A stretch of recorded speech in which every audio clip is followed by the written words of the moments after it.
2,53,000 నాటుకోళ్ళు ఈ రాష్ట్రంలో ఉన్నాయి. లేయర్స్ బాయిలర్స్ కలిసి 8,46,09,000 బాయిలర్స్ లేయర్స్ కలిసి ఉన్నట్టుగా మాకు రిపోర్ట్ ఉంది. అంటే దాదాపుగా ఈ రాష్ట్రంలో 10,78,63,152 కోళ్ళు ఉన్నాయి. మనకి రాష్ట్ర ప్రభుత్వం ఉన్న దగ్గర సమాచారం ప్రకారం ఈ మధ్యకాలంలో ఏలూరు జిల్లా బాదంపూడిలో 2.2 లక్షల కోళ్ళు చనిపోయినట్టుగా మాకు సమాచారం వచ్చింది. అదేవిధంగా వెస్ట్ గోదావరి జిల్లా వేల్పూర్లో 2.5 లక్షల కోళ్ళు చనిపోయినట్టుగా సమాచారం వచ్చింది. ఎన్టీఆర్ జిల్లా గంపలగూడెంలో 7,000 కోళ్ళు చనిపోయినట్టుగా సమాచారం వచ్చింది. వెస్ట్ గోదావరి జిల్లా కానూరులో 65,000 కోళ్ళు చనిపోయినట్టుగా మాకు సమాచారం వచ్చింది. వెంటనే రాష్ట్ర ప్రభుత్వం అలర్ట్ అయి అధికార యంత్రాంగానికి పంపించి అక్కడ ఏవైతే చనిపోయే బర్డ్స్ అన్నీ కూడా అత్యంత ఆధునికమైనటువంటి ల్యాబ్ భోపాల్లో ఉంటే అక్కడ పంపించాం. అసలు ఏ కారణంతో చనిపోతున్నాయి, ఏ వ్యాధితో చనిపోతున్నాయని పంపించిన తర్వాత నిన్న రిపోర్ట్ కూడా వచ్చింది. అవి బర్డ్ ఫ్లూతో కూడా చనిపోయాయని చెప్పి రిపోర్ట్ వచ్చింది. వెంటనే డిపార్ట్మెంట్కి అలర్ట్ చేసి మళ్ళీ ఈ పౌల్ట్రీల్లో ఇంకేమైనా మిగిలి ఉన్నాయా అని చెప్పి పంపిస్తే 14,000 కోళ్ళు ఇంక మిగులుంటే 340 గుడ్లు ఈ 4 పౌల్ట్రీస్లో ఉంటే అవన్నీ తీసి మనమే చంపి పోడ్చడం జరిగింది. ఈరోజు రాష్ట్రంలో 10 కోట్ల చిల్లర కోళ్ళు ఉంటే దాదాపుగా 5,42,000 కోట్లకి ఈ ఫ్లూ వచ్చి చనిపోయినట్టుగా మనకి రిపోర్ట్ వచ్చింది. 5,42,000 టోటల్గా ఉన్నవి 10,78,00,000. సోషల్ మీడియాలో చాలా విపరీతమైన ప్రచారం వస్తుంది, మీడియాలో విపరీతమైన ప్రచారం వస్తుంది. 40 లక్షలు చనిపోయాయని కూడా ఈరోజు ప్రచారం వచ్చాయి. ఎక్కడ దాపరికి ఉండదు. 40 లక్షల కోళ్ళు చనిపోతే అవి పోడ్చాలంటే ఎంత పెద్ద గోతులు తవ్వాలి? ఎక్కడ దాపరికి ఉండదు కదా, ఫొటోస్ అయినా బయటకు వస్తాయి కదా. కానీ ప్రచారం జరుగుతుంది, దాన్ని నేను తప్పు పట్టడం లేదు. ఇదేంటంటే ఎప్పుడు కూడా తక్కువ టెంపరేచర్ ఉండేటప్పుడు ఇది వచ్చినటువంటి పరిస్థితులు ఎక్కడ ఉంటాయి. అయితే రాష్ట్ర ప్రభుత్వం ముందుగా మేల్కొని దీన్ని మనం ల్యాబ్కు పంపించాం.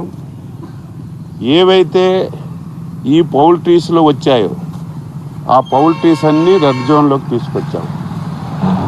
ఆ పౌల్ట్రీస్కి దగ్గర ఉన్నటువంటి 10 కిలోమీటర్లు షాపులన్నీ కూడా క్లోజ్ చేయించాం. మిగతా దగ్గర ఎక్కడ కూడా ఈరోజు కొన్ని దగ్గరలో అయితే ఇంకా ప్యానిక్ అయి 10-15 రోజులు కోళ్ళు తినొద్దు, గుడ్లు తినొద్దని టామ్టామ్లు వేయించేస్తున్నారు. రాష్ట్ర ప్రభుత్వం తరపున స్పష్టంగా హామీ ఇస్తున్నాం, దీని నుంచి ఆందోళన చెందవలసిన అవసరం లేదు. ఇది పూర్తిగా తగ్గుముఖం పట్టింది. దానికి కారణం ఏమిటంటే టెంపరేచర్ ఎంత ఎక్కువగా పెరిగితే అంత వేగంగా ఈ వ్యాధి తగ్గుముఖం పడుతుంది. ఈ మధ్యకాలంలో మీరు చూశారు, టెంపరేచర్ కూడా విపరీతంగా పెరిగింది. ఇదేదో డైరెక్ట్గా కోడి మాంసం తినరు, డైరెక్ట్గా గుడ్లు తినరు. ఇది ఒకవేళ ఎక్కడైనా చిన్నది ఉంటే 70 డిగ్రీల సెంటీగ్రేడ్ వరకు ఈ వ్యాధి బతుకుంటుంది. 70 డిగ్రీలు దాటిన తర్వాత ఇది ఆటోమేటిక్గా చనిపోతుంది. ఈవేళ కోడిగుడ్డు ఉడకబెట్టినా సరే 70 డిగ్రీల కంటే ఎక్కువ వేడి దగ్గరే ఉడుకుతుంది. ఈవేళ కోడి మాంసం ఉడికినా 100 డిగ్రీల కంటే ఎక్కువ ఉడుకుతుంది. ఎక్కడ కూడా ఎవరు ఆందోళన చెందవలసిన అవసరం లేదు. ప్రభుత్వం ఇప్పటికే అప్రమత్తమైంది. ఇది కూడా ఎందుకు వచ్చిందని చెప్పి మేము డీటెయిల్గా దీని మీద ఎంక్వైరీ చేస్తే ఈ పౌల్ట్రీ వాళ్ళు సరిగా శానిటేషన్ చేయకపోవడం వల్ల, సరైనటువంటి నియమ నిబంధనలు పాటించకపోవడం వల్ల ఈ 4-5 ప్రాంతాల్లోనూ వచ్చింది. ఇది బాగా తగ్గుముఖం పట్టింది. అయితే సోషల్ మీడియాలో విపరీతం రావడం వల్ల చాలామంది ఆందోళన చెందుతున్నారు. ఎవరూ ఆందోళన చెందవలసిన అవసరం లేదు. దీనివల్ల ఎటువంటి ఇబ్బంది ఉండదని చెప్పి నేను స్పష్టంగా తెలియజేస్తున్నాను. ప్రజలకి ఏం చెప్తారు సార్? మొత్తం కోడి మాంసం తినకూడదని. తినకూడదు, అవసరం లేదు, తినొచ్చు, ఏం ప్రాబ్లం లేదు.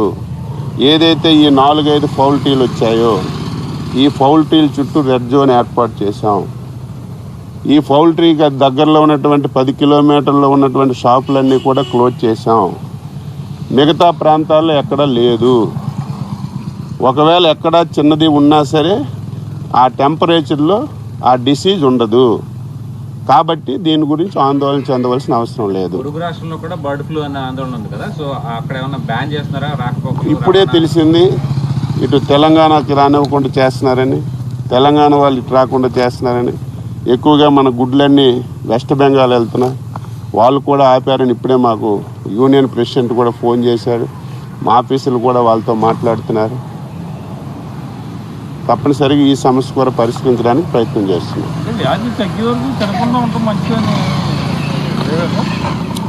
వ్యాధి ఉంటే కదా నేను అనేది. ఇప్పుడు వ్యాధి ఉంటే ఎవరు సజెస్ట్ చేయరు కదా. వ్యాధి ఉంటే సజెస్ట్ చేయరు. లేదో సోషల్ మీడియాలో వచ్చినట్టు 40 లక్షలు బర్డ్స్ చనిపోతే ఎక్కడో పెట్టుకొని దాచుకొని 40 లక్షలు పోడ్చాలంటే గొయ్యలు ఉండాలి. మీ కెమెరాకైనా మా కెమెరాకైనా ఎవరి కెమెరాకైనా కనిపిస్తుంది. ఇప్పుడు ఇది కూడా 5,42,000 చనిపోయినట్టు మా సమాచారం వచ్చింది. ఇది అలార్మింగ్ స్టేజే కాదా సార్? ఇది అంటే ప్రైమరీగా 5 లక్షల కోళ్ళు చనిపోయాయి. ఇది జరిగి 10 రోజులైంది. ఈ టెంపరేచర్ పెరగడం వల్ల ఆ డిసీజ్ కూడా తగ్గుముఖం పట్టింది. మళ్ళీ ఎందుకు ఆందోళన చెందిందంటే నిన్న రిపోర్ట్ రావడం వల్ల, ఆ రిపోర్ట్లో బర్డ్ ఫ్లూ వల్లే చనిపోవడం వల్ల మళ్ళీ ఒక్కసారి అందరూ ప్యానిక్ అయ్యారు తప్ప అంత సీరియస్నెస్ అయితే లేదు. మీకు కూడా ఎక్కడ ఉంటే మాకు చెప్తే మేము అది కూడా పరిశీలించాం. ఆందోళన చెందవలసిన అవసరం లేదు. అన్ని జాగ్రత్తలు తీసుకుంటున్నాం. ఎక్కడ ఒక బర్డ్కి ఇది వచ్చినా సరే ఇమీడియట్గా మేము వెళ్ళి అది తీసి పక్కన పెడుతున్నాం. ఏవైతే ఈ 4-5 రోజుల నుంచి పూర్తిగా చనిపోయినటువంటి రిపోర్ట్స్ కూడా మా దగ్గరికి రావటం లేదు. మొత్తం ఎంటైర్ యానిమల్ హస్బెండరీ డిపార్ట్మెంట్ అంతా అన్ని పౌల్ట్రీల దగ్గరికి వెళ్ళారు. ప్రతి పౌల్ట్రీని వెరిఫై చేశారు. నిన్న ఈవేళ ఎక్కడ రిపోర్ట్ రాలేదు. నిన్న ఒక్క దగ్గరే 7,000 గంపలగూడెం దగ్గర 7,000 ఉన్నట్టుగా నిన్న వచ్చింది రిపోర్ట్ తప్ప లక్షలు అనేవి ఆ రోజు జరిగిందే తప్ప ఈ రోజు రాలేదు. ఇది స్పష్టంగా తెలియజేస్తుంది.